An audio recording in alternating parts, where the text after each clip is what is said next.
रुको। अगर आपके फोन पर आज सीबीआई का कॉल आए और वो कहें कि आपके नाम पर एक इल्लीगल पार्सल पकड़ा गया है, आप अभी से डिजिटल अरेस्ट में हैं, घर से बाहर मत निकलो, तो आप क्या करोगे?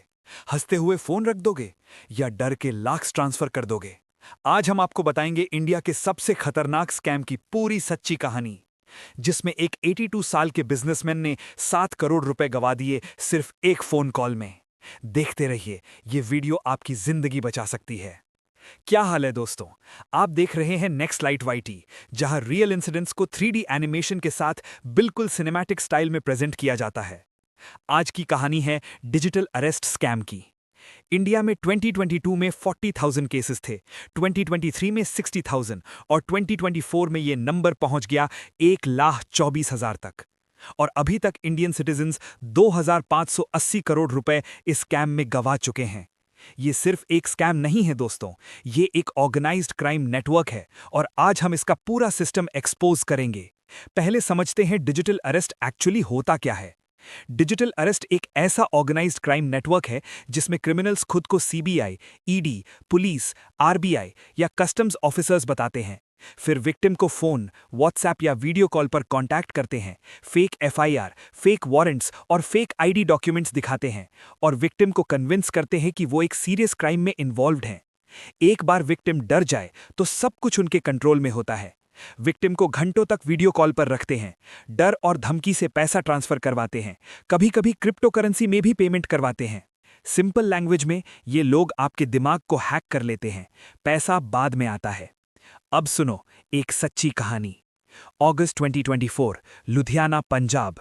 एसपी ओसवाल 82 साल के बुजुर्ग और वर्धमान ग्रुप के चेयरमैन, उनके फोन पर एक कॉल आता है। दूसरी तरफ से आवाज आती है, हम सुप्रीम कोर्ट ऑफ इंडिया से बोल रहे हैं।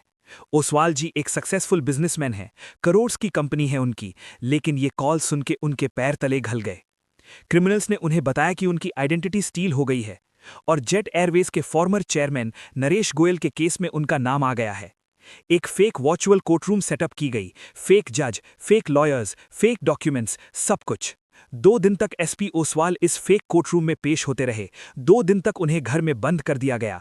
2 दिन तक उनका फोन मॉनिटर होता रहा और फिर एसपी ओसवाल ने 7 करोड़ रुपए ट्रांसफर कर दिए। एक 82 साल के बुजुर्ग ने अपनी लाइफ सेविंग्स सिर्फ एक फोन कॉल की वजह से। ये सिर्फ बिजनेसमैन नहीं हैं जो टारगेट होते हैं।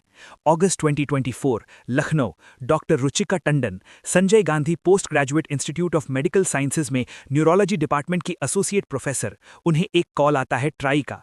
बोलते हैं कि उनके सिम कार्ड पर 22 कंप्लेंट्स फाइल्ड हैं। फिर एक फेक सीबीआई ऑफिशियल स्काइप पर आता है, एक पढ़ी लिखी डॉक्टर, एक इंटेलिजेंट वुमन, फिर भी वो डर गईं।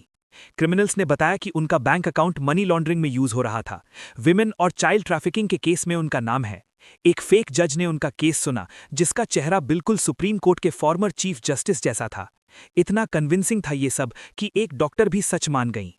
फरवरी 2025, कोलकाता, एक 41 साल का बिजनेसमैन स्विच गियर का काम करता था। उसे कॉल आता है, मनी लॉन्ड्रिंग का इल्जाम लगता है। फिर शुरू होती है 12 दिन की digital arrest.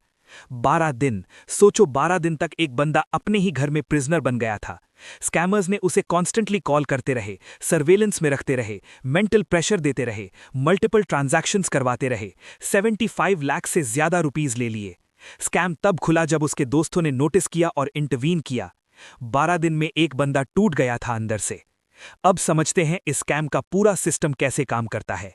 Step 1, target choose करना। क्रिमिनल्स पहले अपने विक्टिम्स केयरफुली चूज करते हैं। Academics, bankers, retired officers, doctors, business people, educated और एफ्लुएंट लोग मोस्टली टारगेट होते हैं। स्टेप 2, पहला कॉल आता है, एक वुमन की आवाज। वो विक्टिम का पूरा एड्रेस, आधार नंबर, पैन नंबर सब सही सही बोलता है, इसलिए विक्टिम तुरंत ट्रस्ट कर लेता है। स्टेप 3, डराना।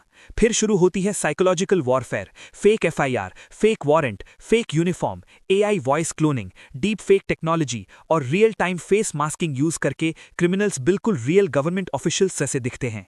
स्टेप 4, आइसोलेट करना। विक्टिम को घर में बंद कर दिया जाता है, किसी को बात मत करो, फोन मत करो, बाहर मत निकलो। स्टेप 5, पैसा लेना। जब पैसा ट्रांसफर होता है, एक सॉफ्टवेयर 700 से ज्यादा ट्रांजैक्शंस में उस पैसा को इंस्टेंटली रीडिस्ट्रीब्यूट कर देता है, डजन्स ऑफ अकाउंट्स में, सेकंड्स में, प्रैक्टिकली इलरिट्रीवेबल। अब सवाल ये है, ये क्रिमिनल्स हैं कौन? ये स्कैम्स मेनली म्यांमार, लाओस और कंबोडिया से ऑपरेट होते हैं। चाइनीज क्राइम सिंडिकेट्स इन ऑपरेशंस को रन करती हैं। जनवरी 2025 में एक रशियन नेशनल एनाटोली मिरनोव इंडिया में अरेस्ट हुआ, जो एक चाइनीज सिंडिकेट के लिए काम करता था, फ्रॉडुलेंट ट्रांजैक्शंस फैसिलिटेट करता था और क्रिप्टो करेंसी में मनी लॉन्डर करता था। ये सिर्फ इंडिविजुअल क्रिमिनल्स नहीं है, ये एक फुल ऑर्गेनाइज्ड नेटवर्क है। Call centres, fake offices, fake uniforms, script trend agents, thousands of fake bank accounts और इंडिया में बैठे लोकल हेल्पर्स। एक इंटरेस्टिंग सवाल, ये स्कैम दुनिया भर में होता है तो इंडिया में इतना ज्यादा क्यों? 2025 की एक सर्वे के मुताबिक 79% इंडियंस अपनी गवर्नमेंट पर ट्रस्ट करते हैं। अमेरिका में यह सिर्फ 41% है। मतलब जब कोई गवर्नमेंट ऑफिसर बोलता है तो हमारा दिमाग ऑटोमेटिकली ट्रस्ट मोड में चला जाता है। यही इन क्रिमिनल्स का सबसे बड़ा वेपन है, तुम्हारा ट्रस्ट। तो अब सबसे इंपॉर्टेंट पार्ट, ये सब सुनने के बाद आप अपने आप को और अपने फैमिली को कैसे बचाएंगे? रूल 1, डिजिटल अरेस्ट होता ही नहीं। कोई भी government agency, CBI, ED, police, RBI, try कभी भी वीडियो कॉल पर अरेस्ट नहीं करती। ये लॉ में एग्जिस्ट ही नहीं करता। रूल 2, तुरंत कॉल बंद करो। जैसे ही कोई डिजिटल अरेस्ट बोले, सीधा कॉल डिस्कनेक्ट करो, डरो मत। रूल 3, फैमिली को बताओ, अकेले मत रहो। किसी भी प्रेशर में फैमिली को इमीडिएटली इन्फॉर्म करो। रूल 4, पैसा कभी ट्रांसफर मत करो। कोई भी गवर्नमेंट एजेंसी फोन पर पेमेंट नहीं मांगती, कभी नहीं। रूल 5, रिपोर्ट करो। साइबर क्राइम हेल्पलाइन 1930 पर कॉल करो। वेबसाइट है cybercrime.gov.in या नियरेस्ट पुलिस स्टेशन जाओ। दोस्तों, इस स्कैम के कुछ विक्टिम्स ट्रॉमा सहते सहते सुसाइड तक कर चुके हैं। ये सिर्फ पैसों का लॉस नहीं है, ये इंसान के सेल्फ रिस्पेक्ट का, कॉन्फिडेंस का, मेंटल हेल्थ का लॉस है। इसलिए ये वीडियो अपने पेरेंट्स को दिखाओ, अपने दादी दादू को दिखाओ, उन लोगों को दिखाओ जो टेक्नोलॉजी से ज्यादा familiar नहीं है, क्योंकि एक शेयर एक इंसान की जिंदगी बचा सकता है। तो दोस्तों, कैसी लगी आज की वीडियो? कमेंट में बताओ, क्या आपके साथ या आपके किसी जानने वाले के साथ ऐसा हुआ है? अगर ये वीडियो हेल्पफुल लगी तो लाइक करो, सब्सक्राइब करो, शेयर करो और बेल आइकन जरूर दबाओ ताकि नेक्स्ट लाइट वाईटी की अगली रियल इंसिडेंट डॉक्यूमेंट्री मिस ना हो। मिलते हैं अगली वीडियो में एक और रियल और शॉकिंग इंसिडेंट के साथ। तब तक सेफ रहो, अलर्ट रहो। जय हिंद।